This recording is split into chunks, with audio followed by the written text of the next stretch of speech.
Good morning and greetings. On Monday, the 14th of August, on a bright morning but with rain promised later.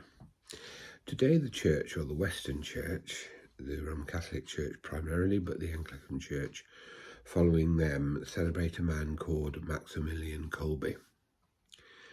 He was a Polish man. He was born in 1896. When he was 16, he entered a seminary, a high school for training Franciscans.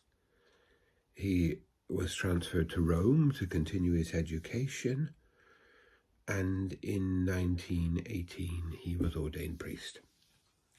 He returned to Krakow in Poland to teach there, and with some others he founded a community. It was founded in 1927. With a very small group of people, 18 people. But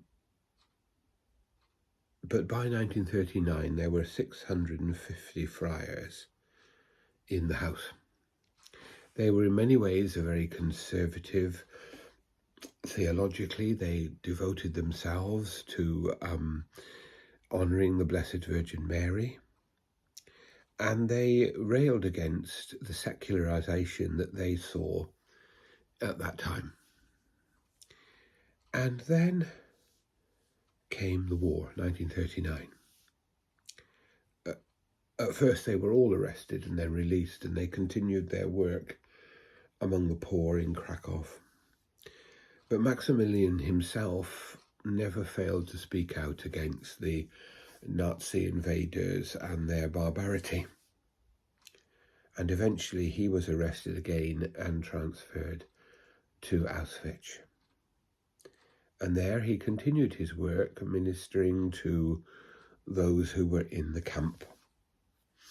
And in 1941, when someone had been sentenced to death by starvation, he took his place and eventually was actually executed by a lethal injection.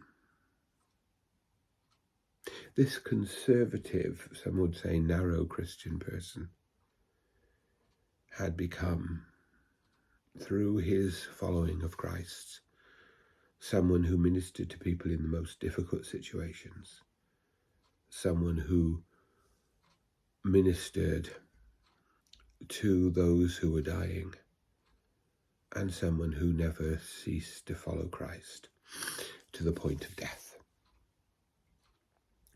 This is less than 100 years old ago, 75 years ago, on the feast of the Assumption, the feast that for him was the greatest feast of the year after the feasts of the Lord. We all seek to follow Christ in our own way.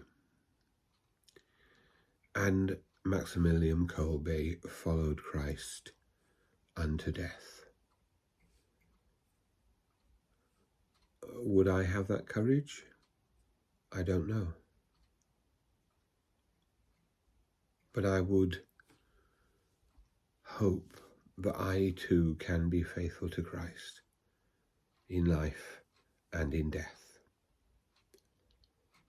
and pray for God's blessing on those who are persecuted for their beliefs.